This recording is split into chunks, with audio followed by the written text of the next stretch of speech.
I hope my Republican colleagues will remember that our job is to conduct oversight, not cover for Donald Trump and his out-of-control administration, which is running roughshod over Americans' rights, killing U.S. citizens and threatening our very democracy.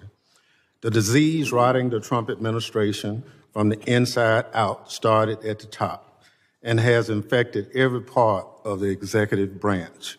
Nowhere is that more evident than at the Department of Homeland Security. This hearing is just the start of a reckoning for the Trump administration and its weaponization of DHS against American citizens and the principle our country stands for. If you've been following what's happening in Congress lately, this speech from Benny Thompson might be one of the most blistering, uncomfortable, and frankly unsettling moments we've seen in a while. DHS, led by Secretary Kristi Noem, must be held accountable for its lawlessness immigration operation. They are reckless, creating chaos in our communities, terrorizing adults and children alike, and undermining our moral authority as a nation of liberty and rule of law. Last month, an ICE agent shot and killed Renee Good, a Minneapolis mom, in cold blood as she drove away from him. After killing her, the agent called her a disgusting name. I won't repeat here. Other agents refused to allow a nearby physician to treat her. Democrats called for accountability. Instead, Secretary Noem blamed the victim, Ms. Good, and attempted to gaslight Americans with false claims that Ms. Good was a domestic terrorist. Renee Good was nothing of the sort. She was a mom, a wife, a neighbor, and an American citizen who did not deserve to die at the hands of her own government. She should be alive today. Ever since, the Trump administration has devoted the full resources of the federal government to blocking a legitimate investigation into Ms. Good's killing. If that isn't a sign of guilt, I don't know what is. Federal prosecutors had a warrant to collect evidence from Ms. Good's vehicle for a civil rights investigation into ICE's use of force, but FBI Director Kash Patel and other Trump administration officials demanded they drop it. Career prosecutors, duly bound to the rule of law, not the political prerogatives of the White House, resigned in protest. Blocking an investigation into the government's use of force against one of its own citizens is a self-dictatorship, not democracies. Every American should be outraged. Democrats tried to get answers in the aftermath of Ms. Good's shooting. We called on Acting Director Todd Lyons to testify at the committee's hearing 3 weeks ago. Unfortunately, he turned down the committee's invitation. This is part of a pattern of the Trump administration's refusal to comply with regular congressional oversight. Committee Democrats have sent multiple letters to ICE and CBP on critical issues, but most of them, 10, have gone unanswered. Mr. Chairman, I ask unanimous consent to include all 10 of these records into the record, letters into the record. Without objection. ICE has blocked members of Congress from visiting its detention facilities, even after reports of horrific conditions, detainee abuse, and a detainee being murdered in a DHS facility. I was one of those individuals who parted to a lawsuit to try to get ICE to just follow the law that says members of Congress can visit ICE facilities and present themselves at any time. So I understand that it's still being litigated, but I've been given authority to go, and I plan to do it this week just to test ICE's adherence to the law. Mr. Lyons is here today, nearly a month after we invited him. I guess DHS needed time to get his story straight before he came to testify under oath. Fearing more violence from federal law enforcement, Democrats have also called on DHS to rein in immigration agents and their brutal attacks on Americans immediately following Ms. Good's murder. But DHS ignored our pleas.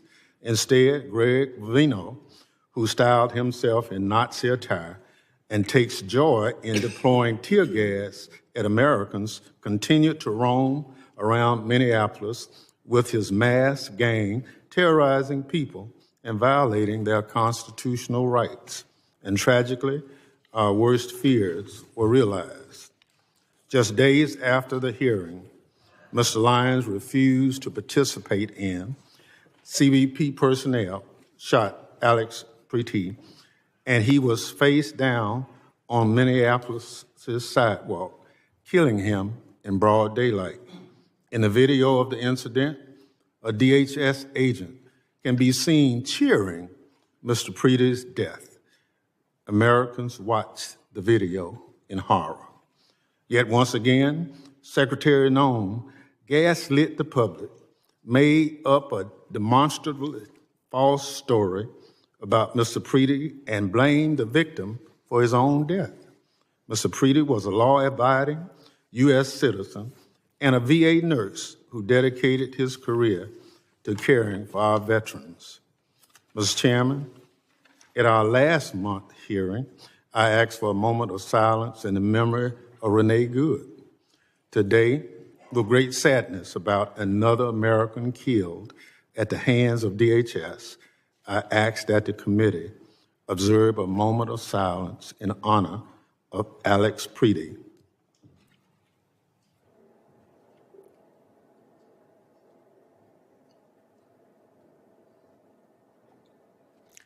Thank you. The slaying of Ms. Good and Mr. Piti by DHS are the most tragic examples of what is wrong with Trump's DHS, but far from the only ones. Last fall, a Border Patrol agent shot Miramar Martinez, a U.S. citizen, and preschool teacher from Chicago 5 times. The agent bragged in text messages about shooting her, saying, quote, "I fired 5 rounds and she had 7 holes."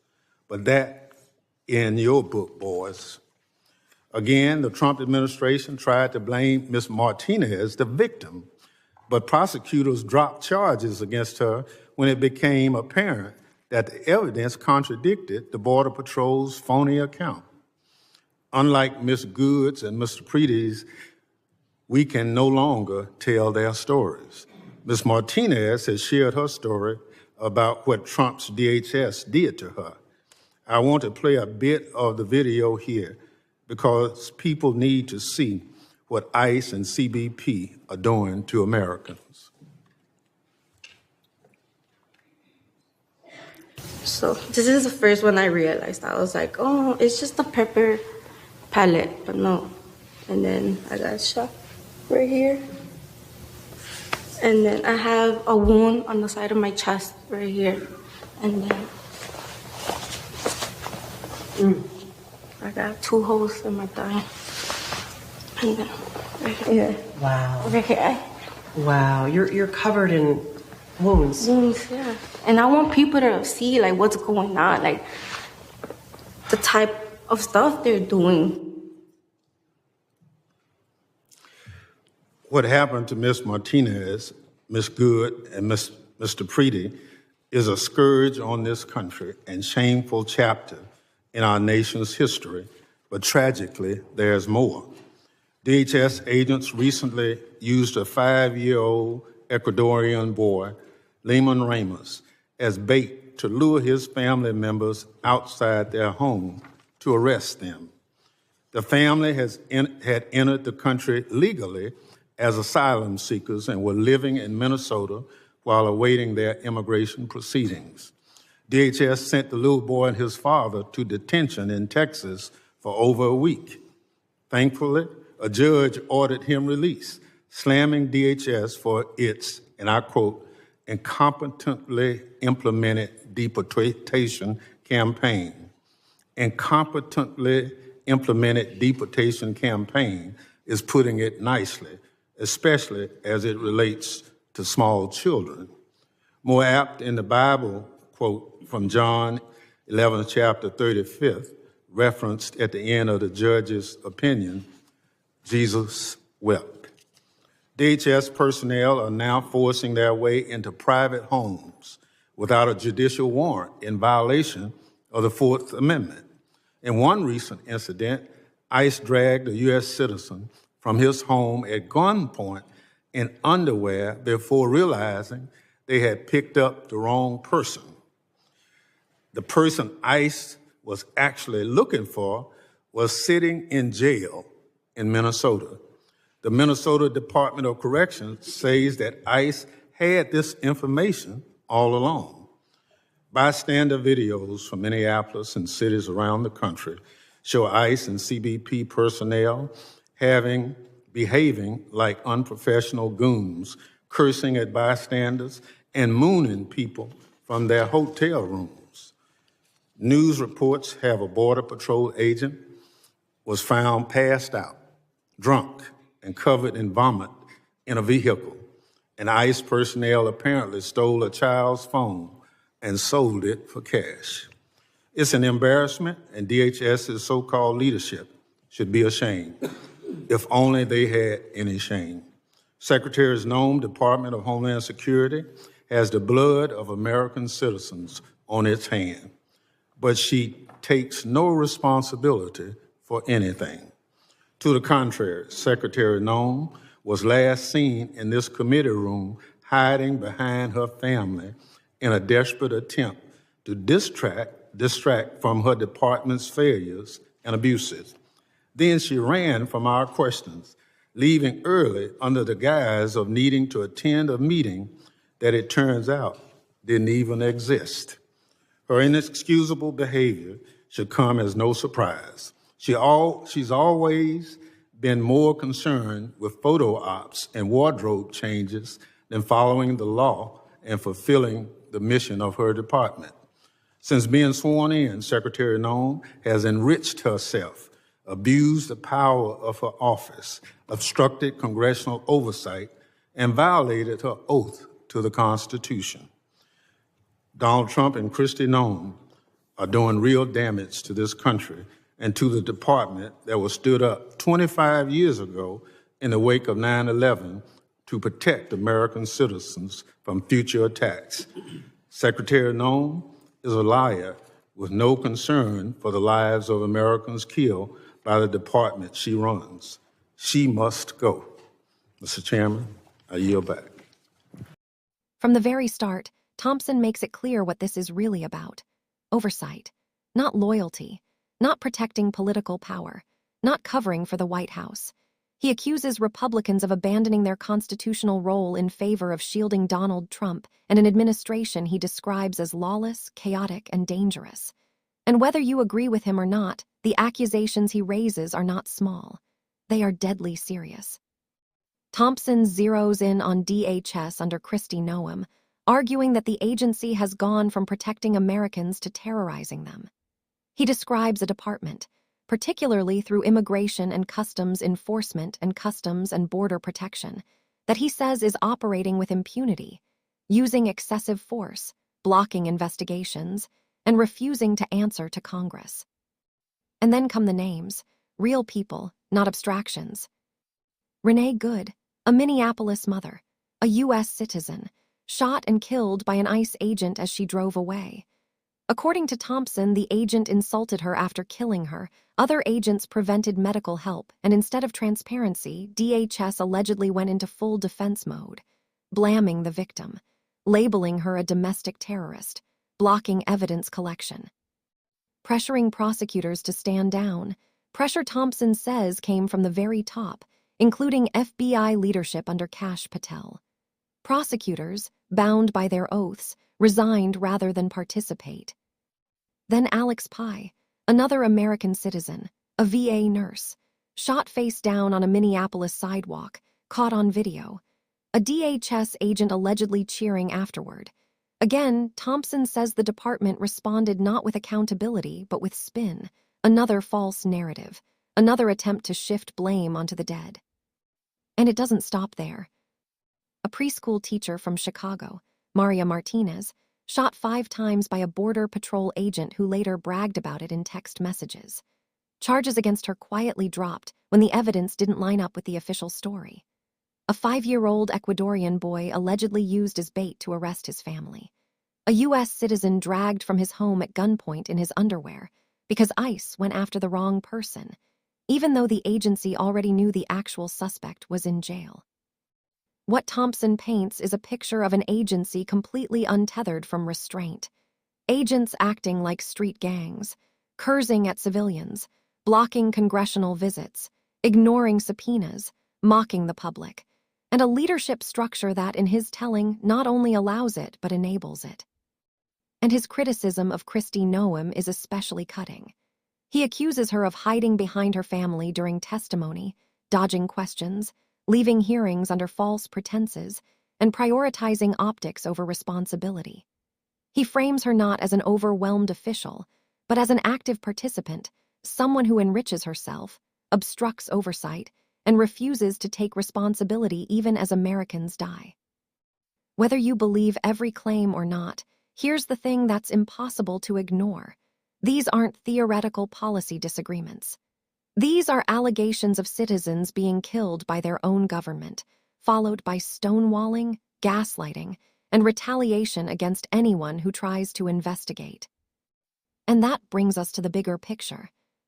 This is the part where a lot of people want to tune out, because it's uncomfortable, because it challenges the idea that law and order always means safety, because it forces us to confront the possibility that power, when unchecked, doesn't just target the other side, it eventually turns inward. What Thompson is warning about isn't just one secretary, one agency, or even one administration.